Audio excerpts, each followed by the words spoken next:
I've said it before and I will say it again, the retro game market is stupid. The prices are stupid. So we as collectors are always looking for ways to find a cheaper, better deal, whether that's buying something that's literally junk and trying to repair it to its former glory, or learning an entirely new language because Japanese games are cheaper. Well, you may not have to do that last one. I'm your cool Uncle Marissa, and I am back with more Japanese games that you can play without knowing Japanese, some of them even being in English. My last video, which is right over here somewhere, was on Game Boy and Game Boy Color games. This one is going to be on Game Boy Advance games with a handful of DS and 3DS games, which are in English but can be bought cheaper from Japanese places of commerce at the end. Now, of course, keep in mind prices fluctuate all the time. What I have experience with buying these might not be true tomorrow or a year from now, but you know, we're all doing our best to try and move slightly faster than the speed of price gougers and scalpers and whatnot. I was looking at the Japanese marketplace recently to grab a couple of more Game Boy Colors for some mods because it's always just cheaper to buy from the Japanese marketplace, especially if you're making a bulk order with other stuff. If you're just buying the one thing, then you're not really saving any money. And oh my god, it's been a while since I've looked at Game Boys on the used market, and when I last bought anything a few years ago, I think I bought them for like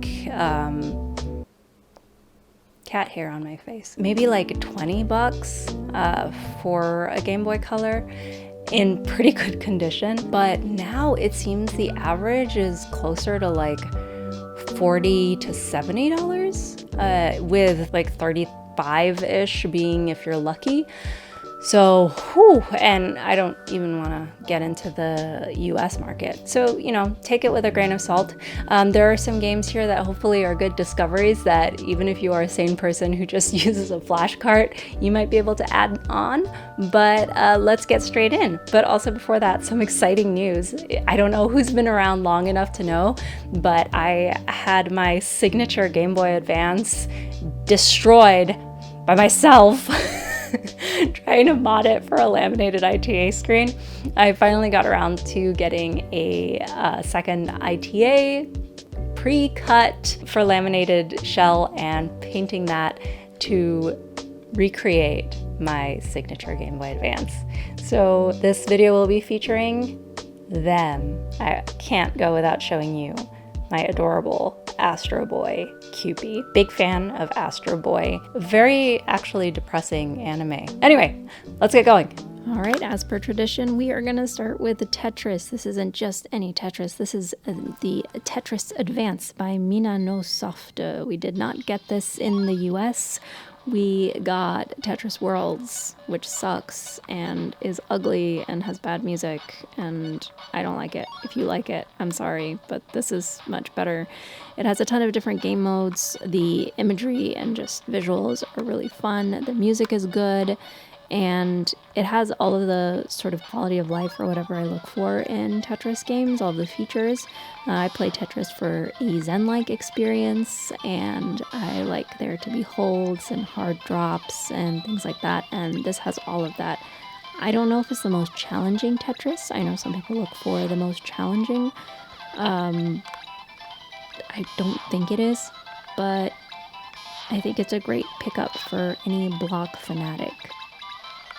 Next up, another puzzle game, we have Dr. Mario. Now notice this red and white shell. This is going to be representative of a whole line of these games.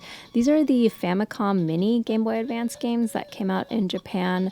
They are just basically ports of the Famicom NES games, and there's a ton of them. There's like Ice Climbers, Pac-Man, Donkey Kong, like a whole bunch.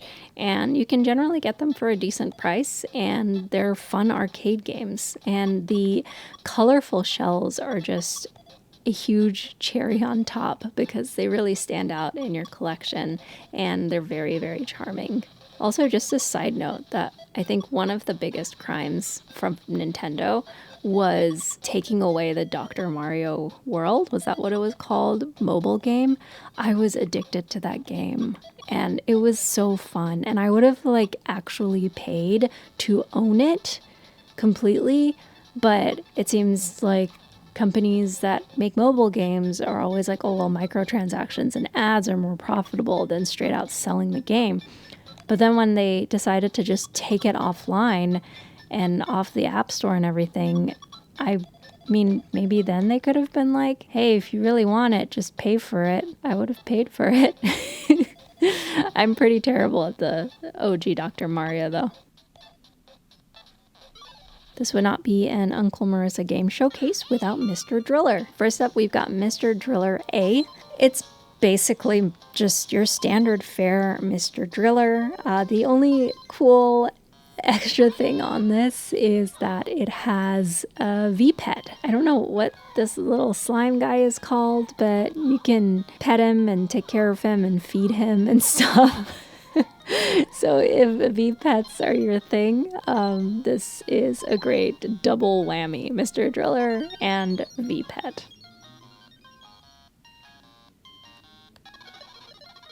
Now, apparently, Mr. Driller A didn't do terribly well commercially, and I mean, my guess would be that it's because of the next game. That's right, folks. Another Mr. Driller. This is Mr. Driller 2 again. Pretty standard fare, Mr. Driller. Why do I have both? I love Mr. Driller. I mean, I love the game. It's really fun, but also just... he's so cute, and all the characters are so cute, and it's like he's like alternate universe Bomberman.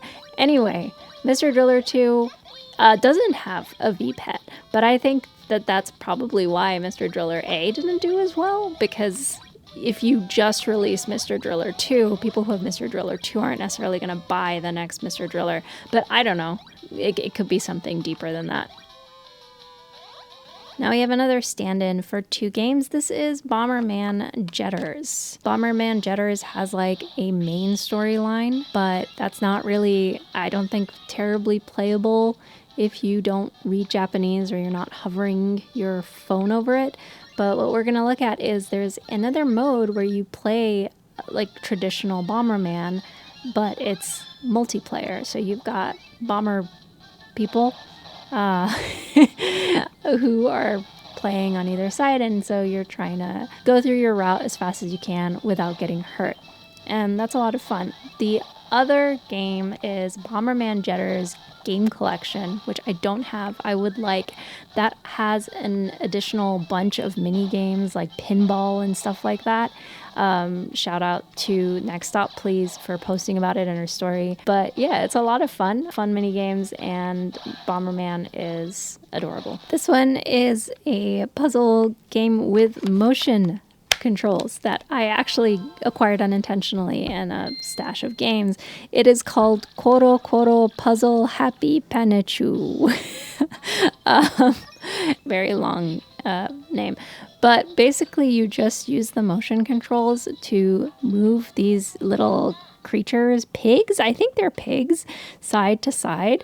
And then it kind of becomes, like a matching block game, and you just kind of have to clear the board. There's harder levels and easier levels. The easy ones, obviously like this, and the harder ones, there's more obstacles between. But it's a lot of fun. Speaking of motion controls, we have WarioWare Twisted. I love the WarioWare games. They're so silly and fun and hectic.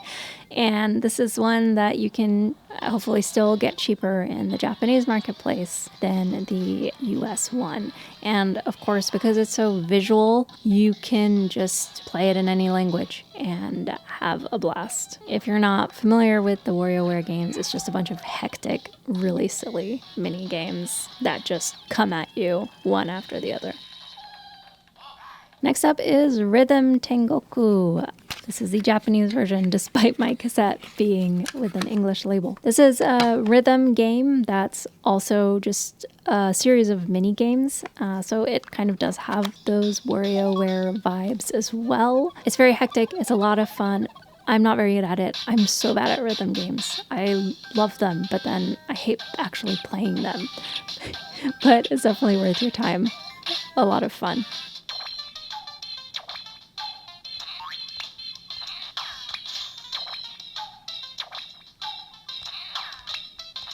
Jumping back to puzzle arcade style games, we have Kururin Paradise. This one's kind of funny because I feel like it could have absolutely been such a torturous game if you put motion controls in. Thankfully, it's just gamepad controls. Or maybe not, you know, maybe one would enjoy the pain. But you are pretty much controlling this stick that is moving in circles constantly, rotating, and you have different levels where you try to get the stick to go through these passageways. So it's just very timing based. It's definitely one of those easy to understand and difficult to master kind of things, especially as you go higher up. And the high score thing is going to be how fast you can do it. Once again, we also have Pokemon Pinball.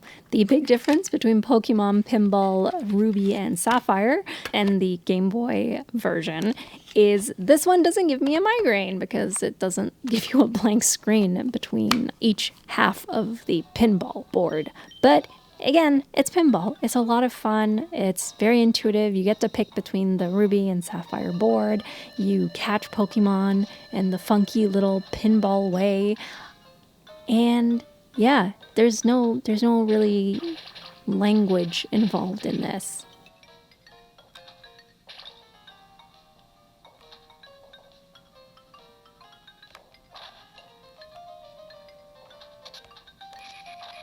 Next up is Sonic Advance. Is this understandable? I really think so. Is it a good game? I hope so.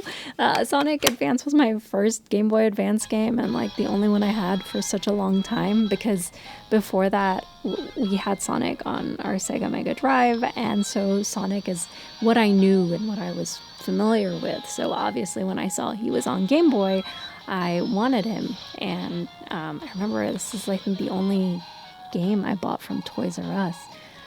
But yeah, there's a ton of different modes. It's all of the stages that we're used to. You can play as like all the different characters.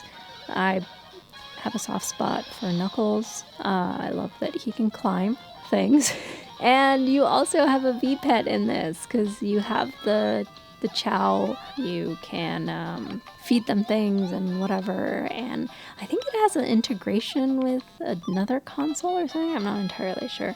As a kid, I didn't understand the concept of V-Pets, so I just would get really upset because I kept expecting it to come in handy in the actual game, so I really thought I was missing something. Speaking of games where I don't know if they're actually good, Donkey Kong Country. I am terrible at Donkey Kong and I don't enjoy it, and the like 3D look thing going on just looks really weird to me on Game Boy Advance. But yeah, you can play it. Yeah, you can play it in English or Japanese. You'll understand what's happening, but I don't like it. But here it is. I think in Japan it's called Super Donkey Kong, and in the US it's Donkey Kong Country.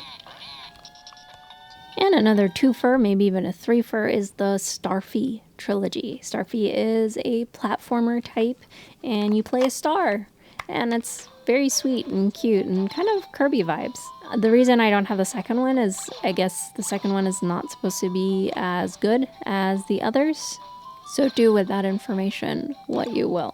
There obviously is going to be some Japanese text, but it's not like super story heavy from what I understand. So I think that it's fun to play. And if you are really like serious about understanding what's being said, you can have your phone translate every so often. It's not like an RPG where you would just have to play it through the lens of Google Translate. Now I want to do a quick 3DS round of stuff that's in English. First off, we have Chrono Trigger. Chrono Trigger, very, very expensive in the US for some reason. Like 60 bucks last time I saw. You can buy it way cheaper from Japan, and there's the option to play it in English. You can pick what language to play it in. Fantastic. Please don't pay so much for a game. It's just a game. Oh my god. My camera wasn't recording when I thought it was, so I had to record this later. The Ace Attorney trilogy for the DS. You can pick to play in Japanese or in English. And you can find these, I found these for just like a couple of bucks each. So I am very excited to get into court and see what all the objections are about. Moving on to 3DS. Every Pokemon game, for some reason. I have Pokemon X, Alpha Sapphire, and Ultra Sun. But you can just pick whatever language. There's so many languages. So this is like game you can play from Japan, regardless of where in the world you're from. Probably you know one of these languages at least. And Pokemon 3DS games are not insanely expensive yet here, I think, but it's still cheaper to get them from Japan if you're placing a bulk order. I don't think I paid more than like 10 bucks for any of these, so it's a good way to experience them. Now, if only this was the case for Pokemon Black, White 1 and 2, alas. All right, we are back. Thank you so much, guys, for watching. I hope this was helpful, and I hope there are a few things that piqued your interest. Maybe you'll want to pick up. If you have any games that you're aware of that don't require knowledge of Japanese to play, whether they are games that don't exist in the US or they're games that are just cheaper to buy from Japanese commerce sites, let me know in the comments. I'm always looking for something new. I'm also really interested in games that are Japanese only, but have English translation patches. Those obviously you would have to play on a flashcard or an emulator or something, but shout out to Rain, who kind of got me super interested in these things. And if you know any DS or 3DS games that fit that bill of you don't know Japanese but it still works, let me know in the comments as well. And as always, a big thank you to all of my Ko-fi supporters. It is May 1st today, but I'm gonna have to take a moment to thank my March Ko-fi supporters. Thank you so much to Chillwatt, to Ryan L, Timbalonius, Autumn, Complex Milk. Thank you Gerbison, Trin Ewan, Position Relay, and last but not least, thank you L Technic. The support means a lot, and anyone who's bought anything from my Ko-fi shop also, thank you so much for that. Now, if you watch this video and you are curious about the cassette tape holders that my games are in, check out this video on how to make them for yourself. All you need is cassette tape holders, cases, paper, and a printer, and some sort of thing to cut paper. Until next time, don't forget that you are always welcome at Cool Uncle's house, and I will see you in the next one. Bye!